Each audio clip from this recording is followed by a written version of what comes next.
Good afternoon mga guys. Itong pakikita kong ito ay isang falls. Ang tawag dito, ang pangalan nito ay ang Kilangin Falls. Ang Kilangin Falls ay may malalim na ugnayan sa dalawang bayan, Liliw at Mahayhay, na parehong nag-aangkin dito bilang bahagi ng kanilang teritoryo.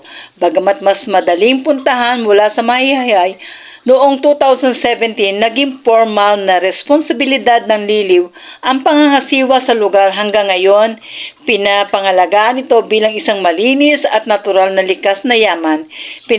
Pinananatiling hindi pa gaanong na-develop upang mapreserba ang kagandahan nito. Kung mahilig kayo sa nature, escape na may halong adventure at tahimik na kapaligiran, baka ito na ang isang yaman sa paanan ng Mount Manahaw na nag-aantay na inyong tuklasin. Kung nais nyo pang malaman ang mga kasaysayan tungkol dito, ay pwede nyo naman pong itong i-research. Paano mga guys? Babay muna!